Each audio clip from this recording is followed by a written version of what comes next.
Hello and welcome to the Calmcast, a time to feel calm and think clearly. I'm Claire Downham, the Queen of Calm, a transformational life coach. I was a burnt out head teacher who finally made the journey to calm after years of trying, and I want to prevent you from having to do the same. The Calmcast is a series of short explorations, gently guiding you back to your natural state, which is calm and clarity. Just listen like you would listen to music, with an open mind and curiosity. There's nothing else to do. Now let's relax into today's episode. So today I am talking about psychological misunderstandings. Wow, that's a grand title, isn't it? Sometimes I write these titles and I'm like, it sounds a bit heavy, doesn't it? But the psychological misunderstandings I'm going to talk about today are at the, they're at the heart of why you're not feeling okay. They're at the heart of why you're feeling stressed and overwhelmed and stuck in life.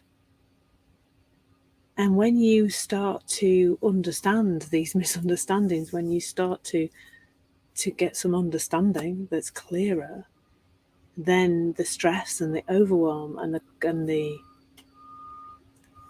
stuckness can fall away, and you can connect to that which you are. And I'm going to start there. Actually, that's where I'm going to start. I'm going to start with that first misunderstanding.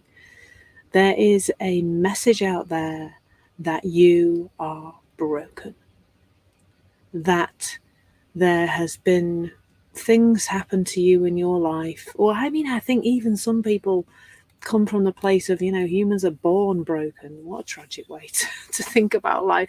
Anybody spending time with a baby? No, I don't think that's true, is it? But even if it's not that, there's this sense that our life has taken away, it's chipped away at us, that psychologically there are now bits of us that are missing almost. And that's how we're brought up believing that, aren't we? A sense that we're not whole anymore, even if we were to start with. And that's just fundamentally not true. If you weren't, if that innate well-being wasn't still there inside you, you wouldn't be able to connect to it at all. Like you would be I don't know. You really would be stressed all the time. You would feel overwhelmed all the time. You would feel stuck all the time. You would literally not be able to move. I know you can see those times when you fall into that amazing space, that space of calm, that space of clarity, that space of feeling okay about yourself, that confidence. It's always there. It's always underneath your thinking. And when your mind clears, you more easily connect to all of that, I think. But fundamentally, let's imagine that's true, that you have this amazingness inside you, that you're made of that. But even if it wasn't true, wouldn't it be a lovely place to live your life from, to look in that direction, to look towards that being true? To start each day from a place of curiosity to see where you can see it. Where can you see your wisdom, your innate well-being, that inner peace? Where can you see it? Imagine a day like that. Why not have a day like that today? I don't see why not. Or tomorrow, if it's later in the day when you're listening to this or watching it. So that's the first misunderstanding, this idea that humans are being psychologically broken by the outside world and therefore are lacking in some way. And that kind of begets the stuff around self-development, doesn't it? That then we've got to put it back in somehow. We need to put all the good stuff back in because it's been taken out. I see that so much more as a revealing process. And a couple of things that really help the revealing process of these other two misunderstandings, these other two misunderstandings when we understand the truth about these. So the second one is that feelings come from the outside world. Looks really real, that, doesn't it? I don't know why we learn it or how we learn it. I have a few like random theories about, even when we're very small, our parents say to us, you're making me feel angry or whatever. So maybe we start learning it then. I don't know. It's perpetuated through life. I mean, I've been on social media a little bit this morning, and there is message after message after message pointing us to look for our feelings, to look that our feelings come from the outside world, and that goes on and on and on and on. It's everywhere. So if you're stuck in the misunderstanding that your feelings come from the outside world, well, that makes you very human and makes you extremely innocent too, because why wouldn't you believe it when around you people are telling you that that's true? They're telling you everywhere that your feelings come from the outside world. There are toxic workplaces, there's stressful workplaces, there's situations in life that are inherently stressful, we're being told.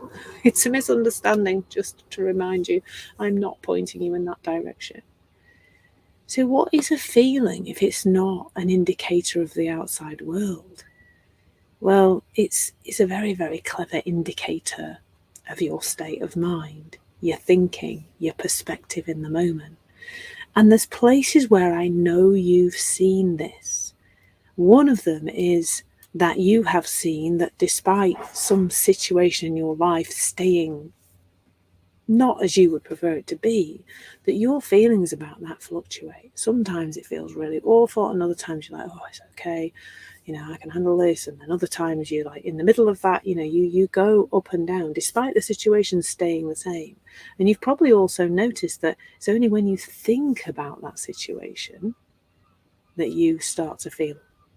There can be really awful things, and I'm not saying things are not awful. Life is a contact sport. It's, stuff's hitting us. It does happen.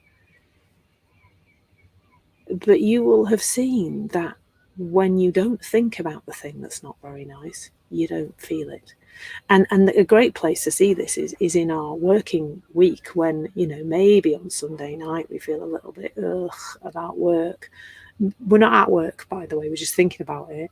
And then on Friday afternoon we feel lighter about work because we're thinking about the weekend, and our thinking is diverted off in a different direction.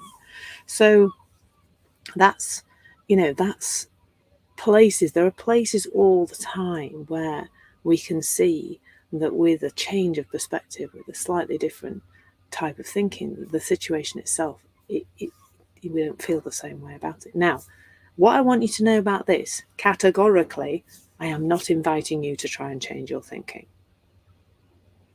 I'm not inviting you to do anything, actually. When you reveal or release these misunderstandings, your self-writing system, your innate well-being, has this ability to get you back to calm all the time. You don't need to do anything about it. You don't need to think about anything differently. You don't need positive thinking or, affirmations or anything else. This happens naturally when you see it. So the third misunderstanding is that you think your thinking is true. I hope you don't. I hope you're starting to see, or starting to sprinkle your thinking with a pinch of salt or with a little bit of doubt. You're thinking the stuff that, 85% of which is the same stuff you thought yesterday, your thinking isn't real. It isn't true.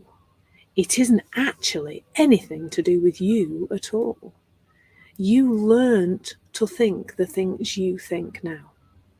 And an awful lot of the ways you learnt that was through experiences that are not nice. People shouting at you, people saying things to you, people being very clear about what the right things are to believe and what the wrong things are to believe.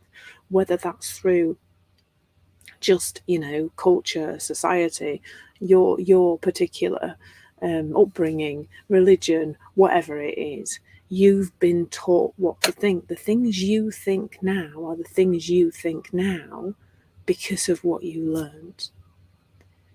And that means that your entire reality is being created on a moment-by-moment basis by other people's thinking. And they learnt it from the people before them and the people before them, and it's all been passed down. So there is something really fun, actually, about starting to question your own thinking.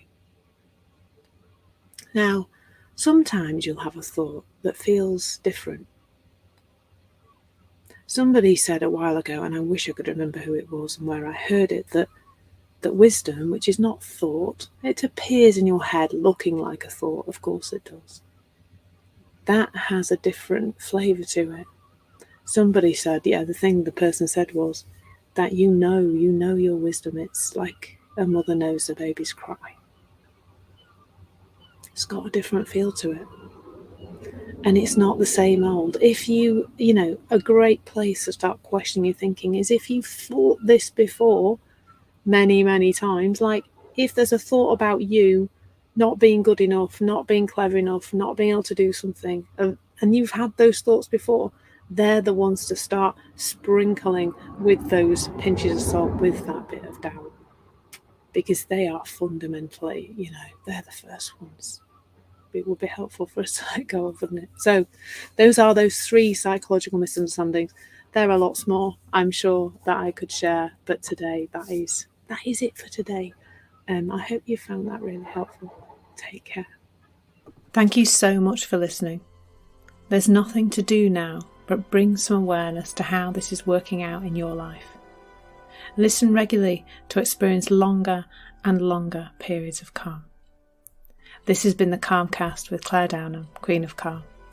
Take care and keep listening.